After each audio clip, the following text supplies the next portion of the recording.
Welcome to a brand new episode of Wrestling with Siblings. I am your host, Araceli, and this is my co-host, Armando. Hi guys, I'm Armando, and welcome to Wrestling with Siblings. If you still haven't checked out our Evolution review, go ahead and click on our newest video and let us know what you guys think. Remember to like, comment, share, and subscribe. But now we're back to normal schedule. Let's get into the beginning of Raw, which was in Charlotte, North Carolina. Baron Corbin, he comes out and he's basically talking about the Universal Championship. None other than Paul Heyman and Brock Lesnar interfere, and so does Braun Strowman. And from what it looks like, Braun Strowman got F5'd by the Beast himself. What do you think going into Friday is going to happen? Personally, I would like to see Braun Strowman come out of Crown Jewel as the Universal Champion. I think it's long overdue. We do know he won the Money in the Bank, and he had an unsuccessful cash-in, which sucks because I think it was definitely his time. I think he was one of the biggest baby faces the company had, and they turned him heel to go up against the Shield. Definitely, I agree with you. It is Braun Strowman's time, not only because he has proven it, but he has gotten the crowd reaction that he has needed. You know, he has partnered with Dolph Ziggler and McIntyre, and it turned out a great success. Like I said, I would like to see him as champion. Not Brock Lesnar, just because the fact that he will show up, whenever he wants. He only shows up in the big pay-per-views, and the WWE Universe wants a fighting champion, the one that's there every single week. Exactly, and I feel like Braun Strowman has been there every single week for the last couple of years. I do think he's very well deserving of the championship, and I like to see him hold the Universal Championship at some point. And if I'm not mistaken, I think this is going to be the first time that probably they face each other. I'm not 100% sure, but I'm pretty sure it'll be a great, great match, one that we cannot miss. And we can for sure say that Braun Strowman isn't afraid of Brock Lesnar. We've seen that in the past. We've seen it now, and I do feel like he has a legit chance to be somebody like Brock Lesnar. Not only that, but I'm also excited to see what they both can do in the ring. We all know for Strowman's size, the things he could do in the ring. He's super athletic. Same thing with Brock Lesnar. So, like I said, I'm excited for this match. Absolutely agree with that. All right, let's get into the first match of the night. Finn Balor versus Bobby Lashley with Lio Rush. Again, Lio Rush is getting absolutely annoying. He's getting on my nerves, but I see it. His catchphrase, Lashley, Lashley, is actually pretty catchy, and it's quite fascinating. But Bobby Lashley, again, he starts off with incredible speed, incredible power. I feel like Finn Balor has really been that guy that gives him a fight, more than what Bobby Lashley expected. And yes, Finn Balor isn't the average, big guy that you normally see. He's a little bit smaller, he high flies, and I feel like he was underestimated by Bobby Lashley last week, which is when he lost. But then I feel like because he underestimated him, he didn't think he was going to get beat by somebody like Finn Balor, and turns out he did. Well, this Bobby Lashley seems to be more focused, more aggressive. I think Lio Rush has helped him out in his career up to right now. But, yeah, Lio Rush, it does seem to get a little annoying ringside, just because it's probably, like we said before, we're not used to seeing someone in ringside talking during the match. Other than the commentators themselves. Other than the commentators, yeah. And, he kind of eased off a little bit, but it's still kind of annoying. Like I said, it's something new, something different. But, I don't think it's playing out correctly. Finn Balor, he's always impressive, though. And I do agree with you, though. I do feel like he should be...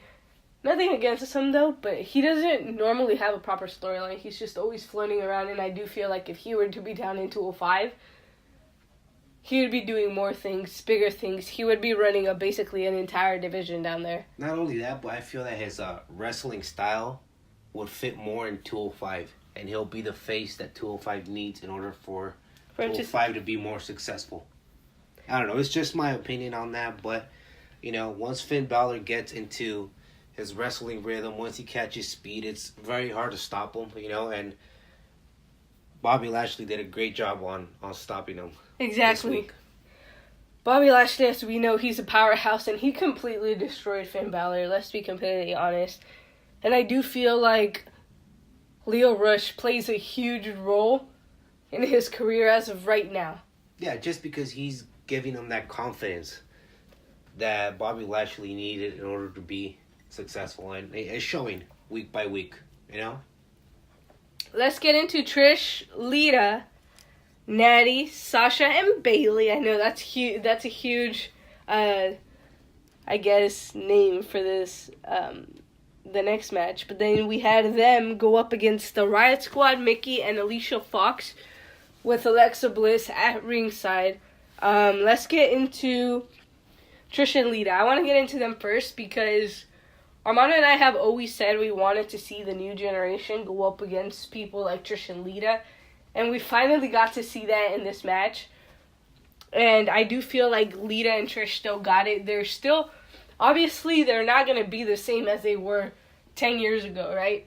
But they still are able to deliver 100%. And they're still able to give you a fantastic match. I do feel like every time we see them, they get better and better and better and better. Yeah, I mean, eventually they will get better just because they haven't been in the ring for a while. They're not at their full potential yet just because they've been out of action. And you can still tell that some of their moves, when they execute them, they're kind of slow, kind of rough. But don't get me wrong, it's exciting to see Trish and Lita with the new generation. I just want to see them completely tear it up with the woman. And obviously, Sasha, Trish, Lita, Natty, and Bayley, they're all super skilled. They're all, I guess you can consider all of them veterans, or at least 3/5 of them are veterans.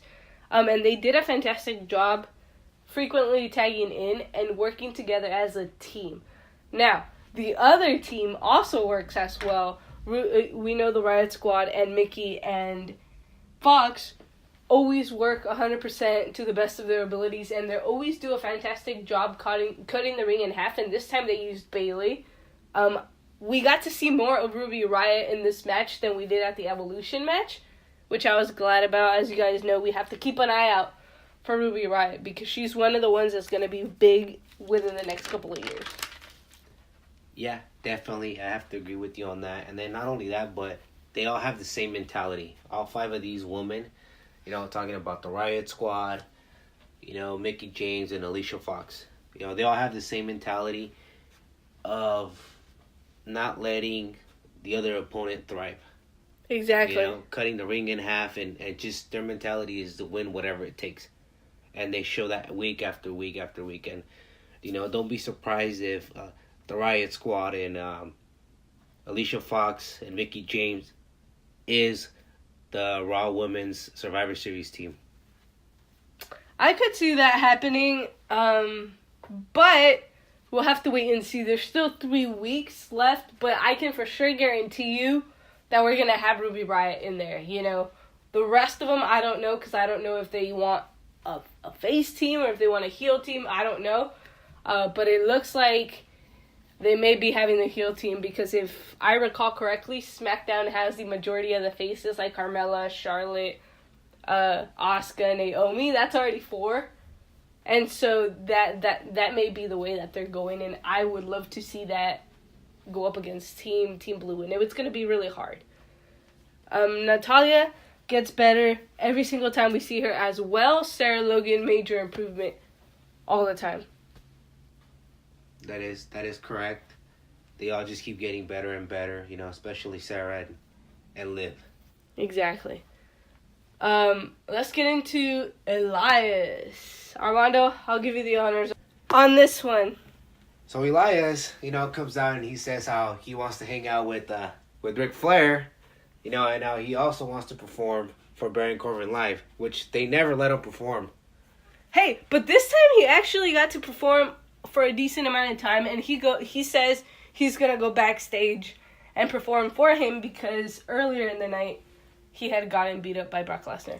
And he actually does, and knocks on Baron Corbin's door, and he's standing outside and starts singing to Baron Corbin. Exactly, which I thought it was super creative because you don't really get to see like the backstage area nowadays. But Elias had a match against Jinder Mahal that night, and I have seen Elias improve from the very beginning up to where he is now. Same thing with Jinder Mahal. I feel like they both have had major improvements over the last year, I want to say. Especially Jinder. I wasn't expecting him to be, WWE champion in Smackdown. But he did a very, very good job when he was. And Elias has impressed me since I saw him fight Seth Rollins. And I think that's probably has been one of his best matches that he has had.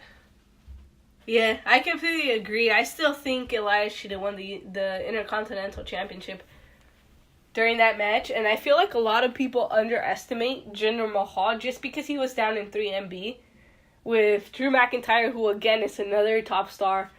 Jinder Mahal, who became and pretty much made himself a top star. And then you have Heath Slater, who you barely ever see on TV. But who knows, maybe Heath Slater is planning a huge, huge comeback one of these days. Overall, the match was great. And I feel like Jinder Mahal's improvement is part of him not giving Elias space. He dominated the majority of the match. He did beat Elias. And then he focused on Elias's ribs, to be exact. Yeah, once you target a body part, no matter who you are, and you're able to inflict a lot of damage, you're most likely going to be successful. And Jinder Mahal, with his aggression, we know he's capable of doing that, and always taking advantage of opportunity. Exactly. And that was very key for him to being WWE champion. And he's smart. That's also one of the things. Being able to take advantage of opportunity plays a huge role, and he's smart. We know that. All right, let's move on to the Ascension versus Bobby Roode and Chad Gable versus AOP. This was obvious who was going to win this match. they're getting a push in the form of constantly beating everybody, but they haven't fully gotten that push where they're going for the tag titles. But I feel like it's better and easier for WWE to book them that way, because if you just throw them out there and the crowd isn't behind them, they're going to have a horrible, horrible title reign. And that's not something that I feel like AOP needs. This will be one of those things where AOP is going to have to work and really demonstrate their potential. It's going to be a while till they get a tag team title opportunity. But again, I don't agree with Maverick being their leader. I think that if they want to be more successful, more relevant, they need to partner with somebody else. I just don't see Maverick being that type of person that's going to lead them to the championship. And he does still believe that Kevin Owens should be the person that leads them. I agree with that, because Kevin Owens is a full package. He can talk on the microphone, cut a promo whenever he needs to. His skills and his moveset are incredible, 100% on point.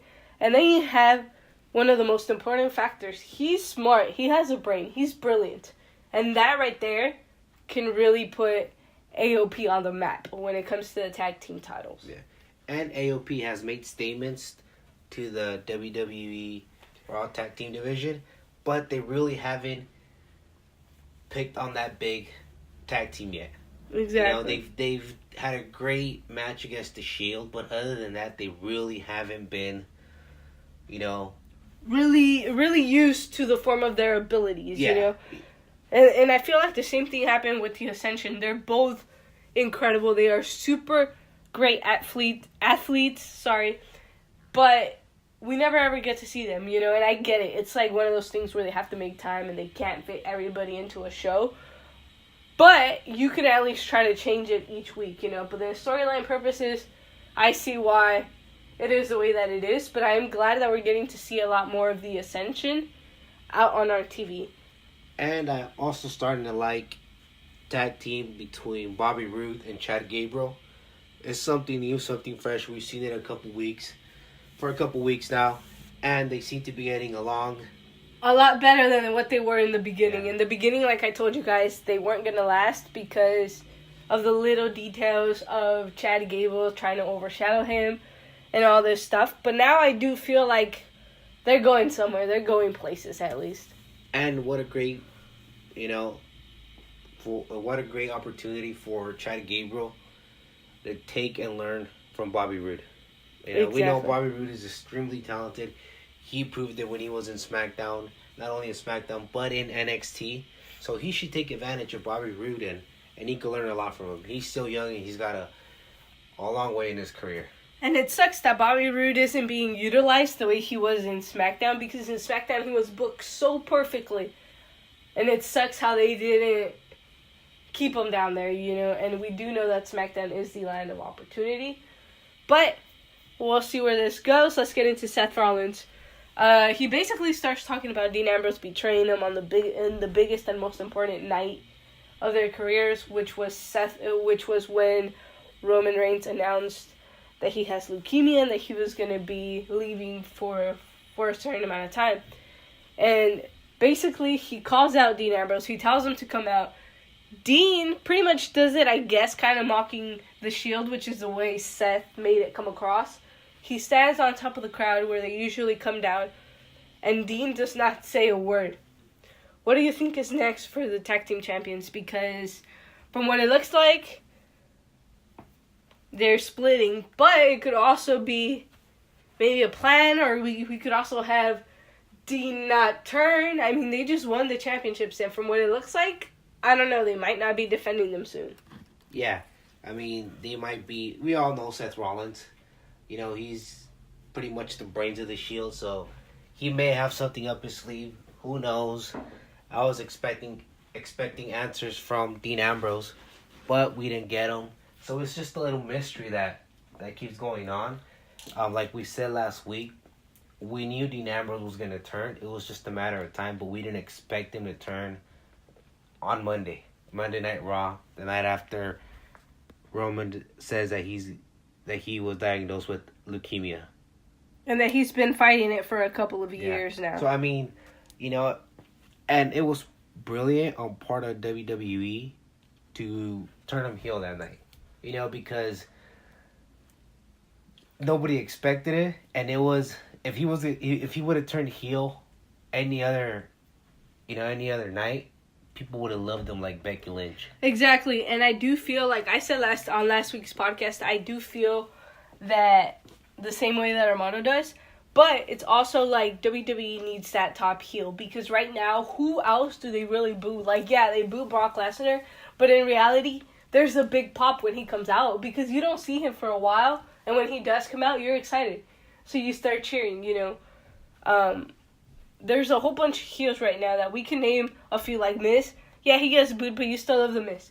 Becky Lynch, probably the most over heel that we have right now. You know what I mean? And I feel like Dean is really that person that's gonna be that top hated heel. The actual heel that WWE needs as of right now. Seth Rollins also stated that he was gonna make Dean Ambrose's life a living hell. Which, if you really think about it, is pretty weird because he's the face in this scenario, If anything, it should be the other way around, where Dean doesn't let Seth do anything, you know? And that's what I'm telling you. It could possibly be a plan from both of them so that McIntyre, Ziggler, and Strowman think that the Shield is completely broken. But at the same time, I do think it's a possible, a real legit heel turn. Yeah.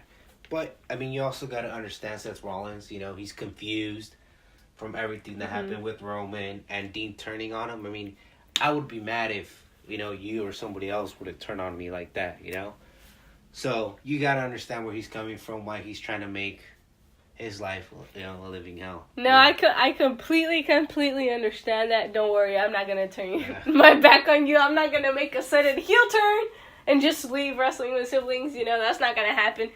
But getting back into the actual subject, I do feel like This is going to be a very, very interesting feud, and I do feel like it's long in coming now because from the last time that Seth turned, we haven't really seen the Shield against each other, and I do feel like it's long overdue, and it's been times where we've seen Seth and Dean arguing, but they hadn't gotten into a fight, but that's because Roman was there to stop them and to glue them piece by piece. Another thing, too, I feel that the Shield, ever since Seth Rollins turned on them, they really haven't been together for a long period of time, and it's just been bad timing. Last time they tried to get them together, Dean Ambrose got the injury. Exactly.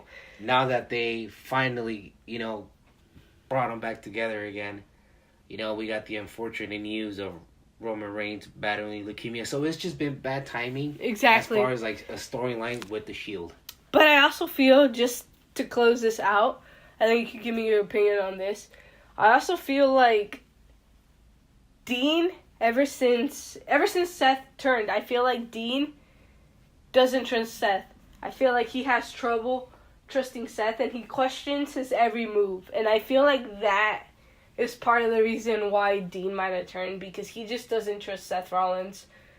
We know he was the most effective, the most hurt when they turned, and then when they tried to get back together, it was kind of one of those things where Dean was like, he really had to think about whether or not Seth was being honest, and I feel like that plays a huge role into all of this. Definitely, there was trust issues there on behalf of Dean, so I would probably have to agree with you on this one.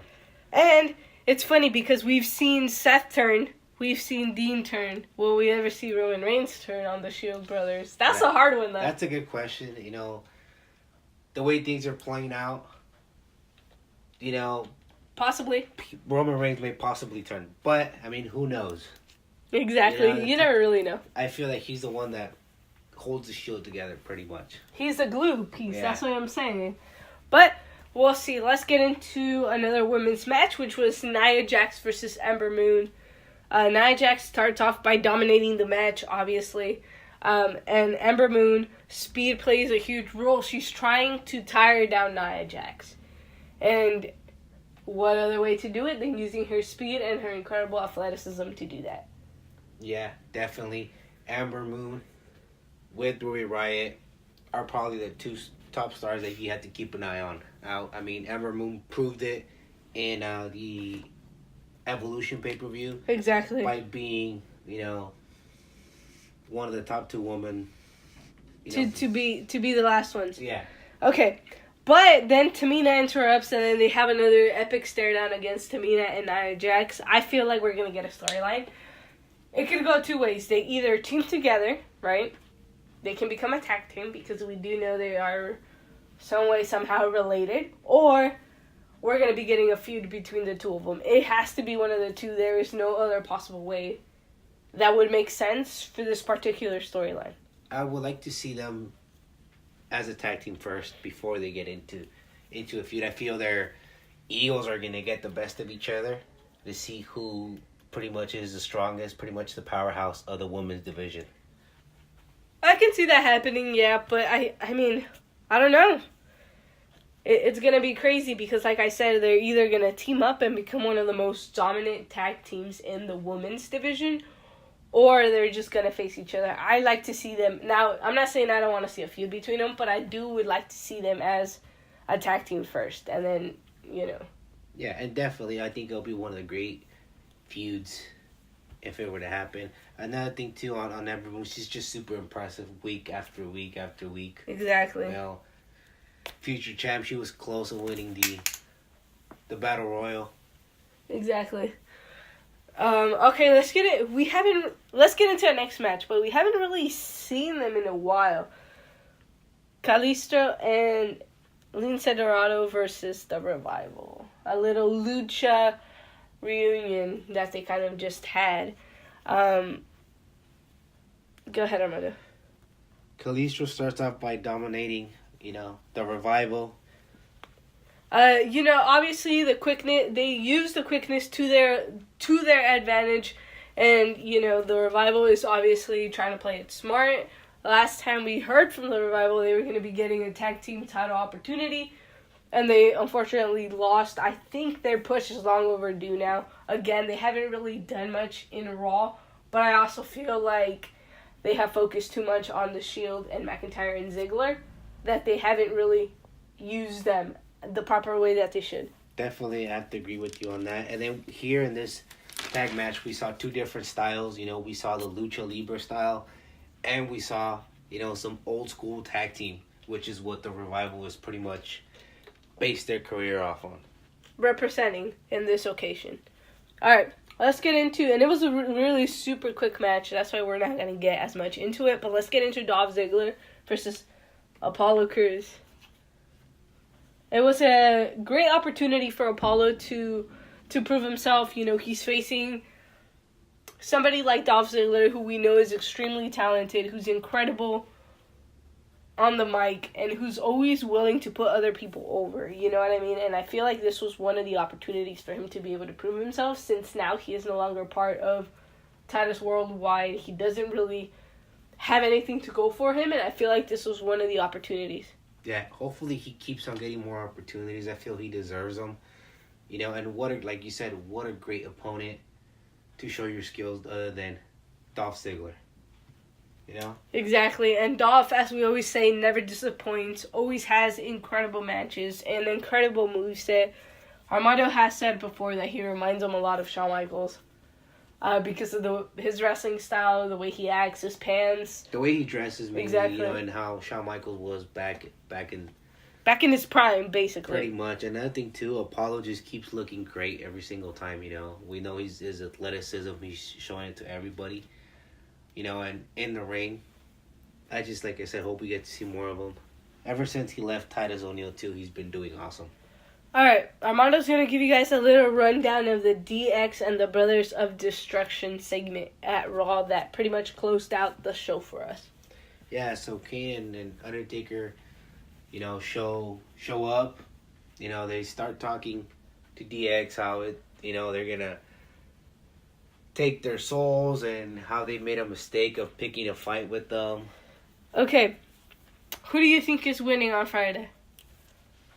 This is a hard one because it can basically go both ways, and I feel like if Triple H and Shawn Michaels were to win, it's not going to affect the brothers in any way.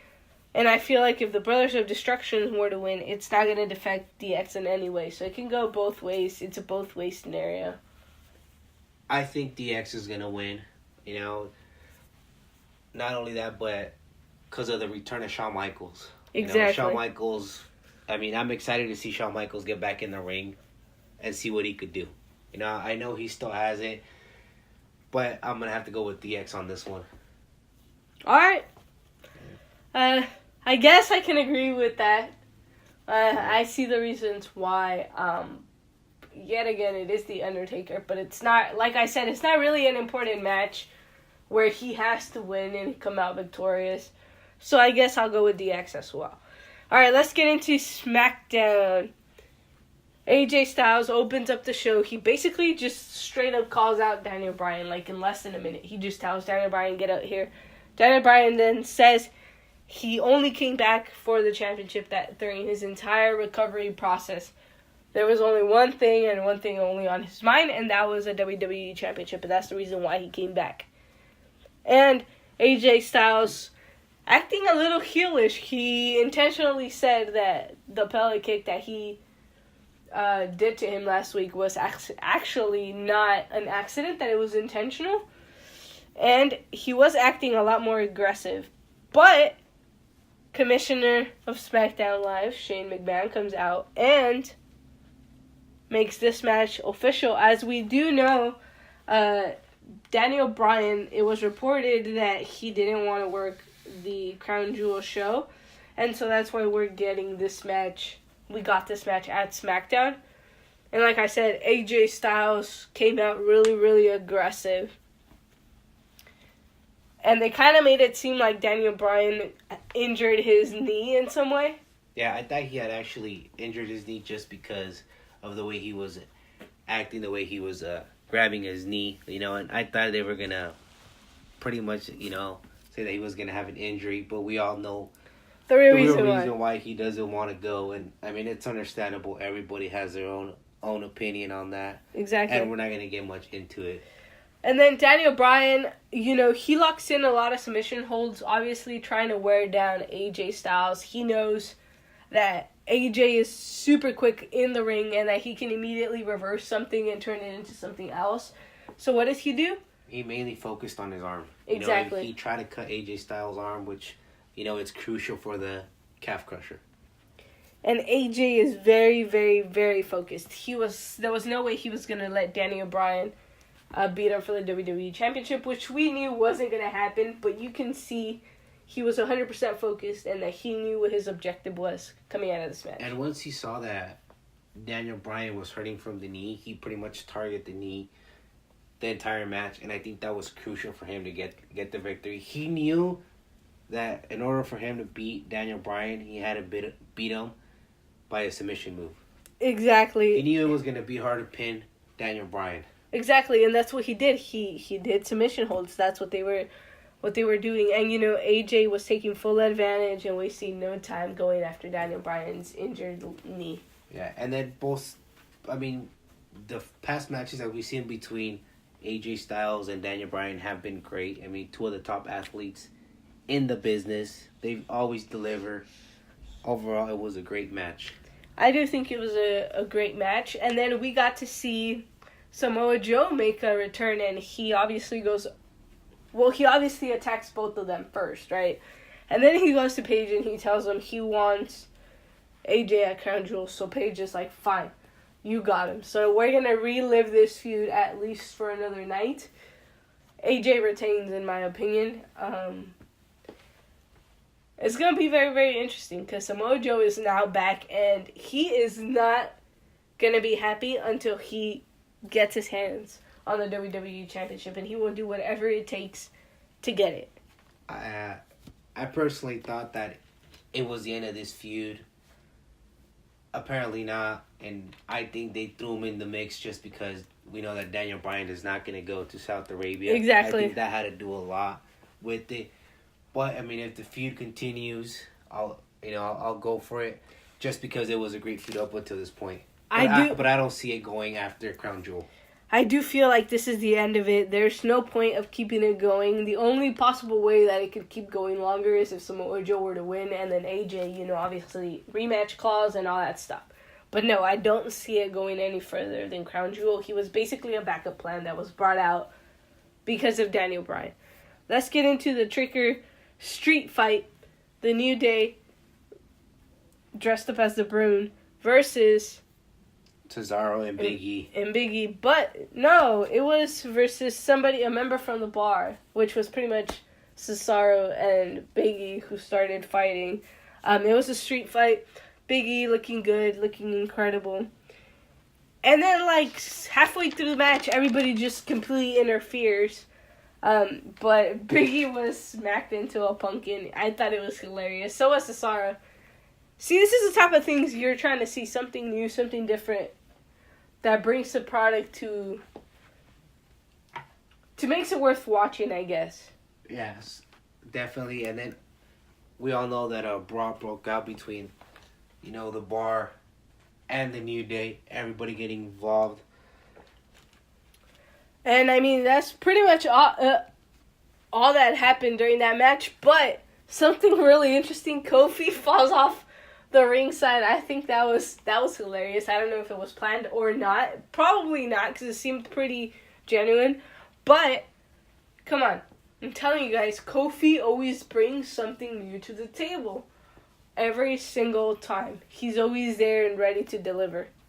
And Big E with the big win over Cesaro. Yep. Alright, Shinsuke Nakamura versus R-Truth with Carmella. I think R-Truth and Carmella are the hottest thing going on right now. I love them together, the chemistry that they both have, and the charisma that they both had. And Carmella being so down to earth to do whatever Truth does just makes me really happy, because it's this is entertainment right then and there. Not only that, but what both of them needed. They seem to be getting along so well Exactly. in the ring and outside of the ring, which is very, very important. And we know this is only for the Mixed Match Challenge, the reason why they were even put together. But I think at this point it's gone beyond that now. I feel like they threw them together like on TV just to promote the Mixed Match Challenge, and then it turned into something bigger. They're super over right now. They're both face. I would like to see it go further than just the Mixed Match Challenge. You know what I mean? And come on, who doesn't like a dance break? Dance break! You guys don't want to see us dance. It's horrible. But, I mean, like you said, they're both awesome, you know, and hopefully they continue this for quite some time. And Shinsuke Nakamura, we've gotten to see him over, the last 3 weeks. He was set to face Ty Dillinger but due to an injury, he was unable to compete, so R-Truth was the one that replaced him. Shinsuke, he's looking good, although I do want to see him kind of just become the reigning, defending champion that we need. He hasn't really been defending the championship. I know he was supposed to at SmackDown against Ty Dillinger, but it ended up not happening. Shinsuke just kind of like Finn Balor, kind of just lost there. Really hasn't had a proper storyline. Or a push. I mean, it sucks because this man won the 2018 Royal Rumble, went on to challenge AJ Styles for the WWE Championship at WrestleMania. He didn't even get to main event. He didn't win the championship. He kind of just won the U.S. title and then disappeared for a few weeks. And then he just comes back. I think they have to use him better. We know what he can do. We've seen him down in NXT. We followed his journey through there. He's good. He's a great talent, and I feel like he brings something new. But they're just not properly booking him correctly. They're not using him to his full potential. Exactly. I'm sorry. Like I said, he's one of the top stars. Was one of the top stars in Japan. You know, if not the best wrestler in Japan. You know, and I feel that they could use him better. They just need to book him correctly. And I put him in a storyline. It doesn't matter who you put him up against, you know? Give him TV time. He is the U.S. champion. He deserves some time. You know? And going back to our truth, he was super impressive in the ring today. You know, he shows his creativity not only outside but inside of the ring. Exactly. He took Shinsuke to the limit, you know, showing why he's one of the veterans in the business. Exactly. And a lot of people underestimate R-Truth. He's good. And every single time he brings something new. And I feel like people have to give him a chance. Give him the opportunity, and I guarantee you he will deliver. Putting him with Carmella was complete genius. Whoever thought of that idea, you're a genius. Bravo. Exactly. That is one of the best things I have seen over the last couple of months. I think partnering Carmella with R-Truth was better than with Ellsworth. It was. I mean, Ellsworth was he played like the manager role, and I feel like Carmella... here's the thing. I feel like Carmella isn't used as a manager, but I feel like R-Truth isn't used as a manager either. And they're just like best friends type of thing. It's like a best friend thing. It's not even I'm your manager, you're my manager. They're just there to kind of just support each other. All right. Okay, I am going to put this out there before I get into Becky Lynch. Where's Andrade and Selena? It has been like 2 to 3 weeks since I last seen these guys. They were doing fantastic. The people love them. Where is Andrade and Selena? That's a very, very good question. You know, hopefully we get to see him on SmackDown next week. You know, he's a star that has a lot of potential. You know, that's a future champion. And, you know, hopefully he gets booked correctly. Come on, man. It's like, they're good. They're incredible. People like them. They can sell merchandise. I guarantee you if you give them merch, they're going to sell it. 100%. But that's just my opinion. Just wanted to kind of just put that out there before I forget, because I was thinking about it right now. All right, Becky Lynch. This was super short. It was probably less than 2 minutes. She comes out and she basically says that she won. And, you know, she obviously endured physical pain at Evolution. She retained against Charlotte in the last woman standing match, which was incredible, by the way. If you haven't seen it, go to WWE Network and watch. Not only that, but she also put the entire women's locker room on notice, telling them that she was going to slap all of them around. Well, she said if she had to go to Raw and slap everybody, she would. Because she's facing Ronda Rousey in 3 weeks at Survivor Series. That is going to be probably... Okay, I said the Nikki and Ronda match was one of the most talked about matches. And so was Charlotte versus Becky Lynch. Those two were probably the top biggest matches talked about for Evolution. But I feel like this match is just going to be completely different. Yeah. I mean, you have two of the top stars in the women's division, Ronda and Becky. Becky is hot right now. She's just amazing. So is Ronda, though. And they're both the champions for their representing division. And Becky has looked better than she has ever looked before in her career. Exactly. She's probably at the top of her game. And Ronda hasn't lost, since she debuted in Raw. And they're both two incredible talents. It's going to be very, very interesting how they both carry this pretty much feud or this storyline going into Survivor Series. But it's going to be interesting. Is Ronda going to bring... Well, should I say... Yeah, we'll just put it this way. Is Ronda going to bring the entire Raw roster with her to invade SmackDown like they did last year? Because... Last year it was SmackDown. That invaded Raw, and then Raw invaded SmackDown. It went back and forth, but I do feel like SmackDown was smarter because they did it out of nowhere.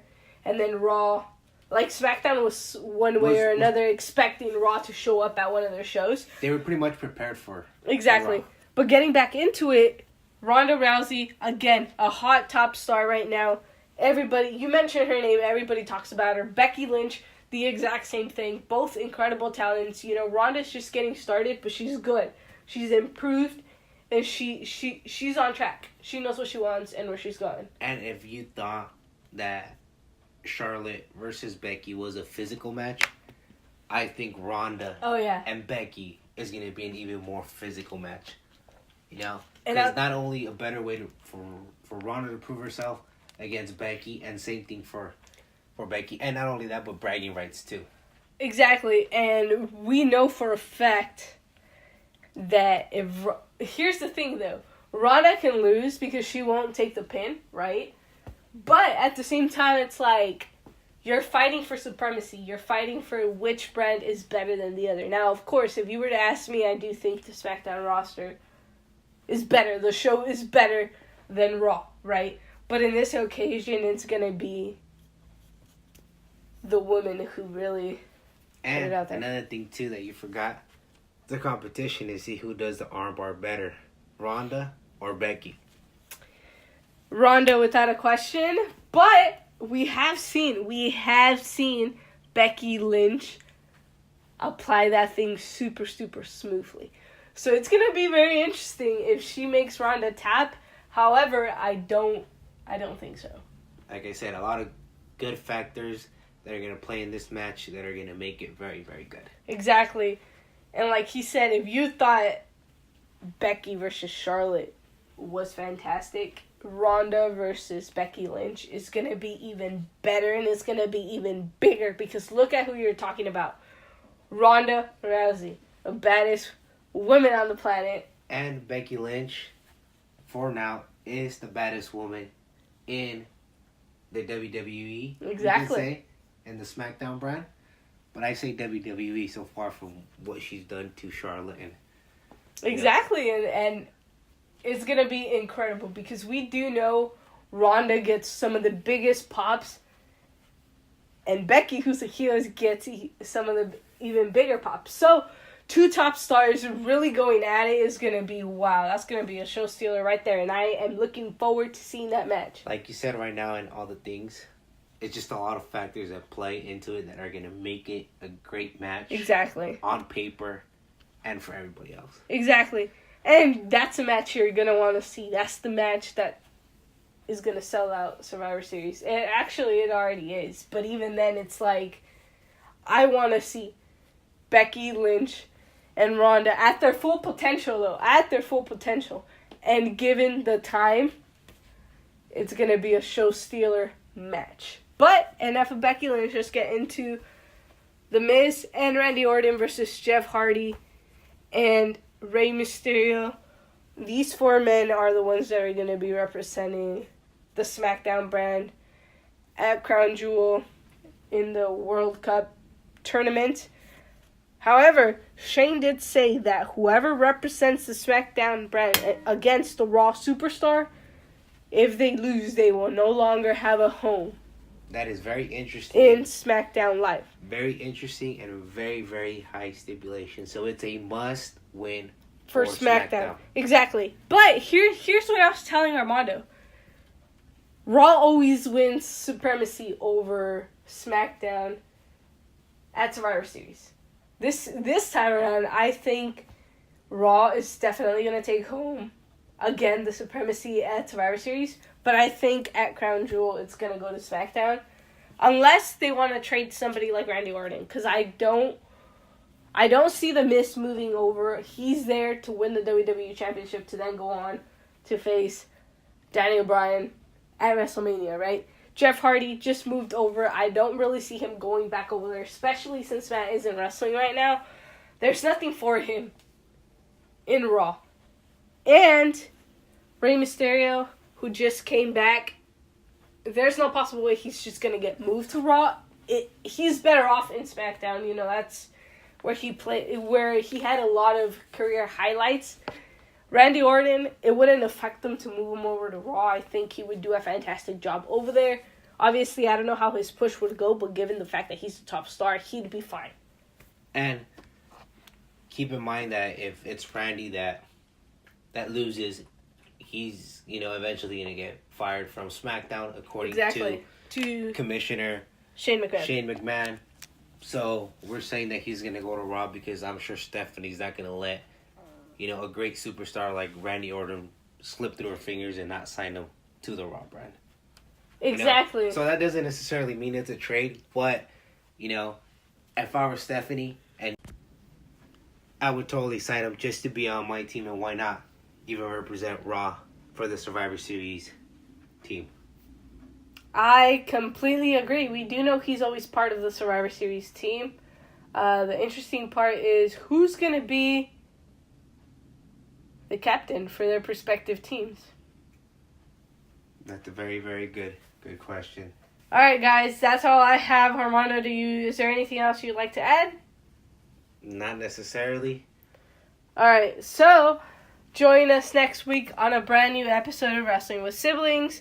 Don't forget to like, comment, share, and subscribe. And in case you didn't know, what does WWS stand for, Armando? Wrestling with Siblings. Thank you guys so much. And if you haven't checked out our Evolution review, go ahead and click the link in the description. We will put it down there for you guys. Good night, everybody.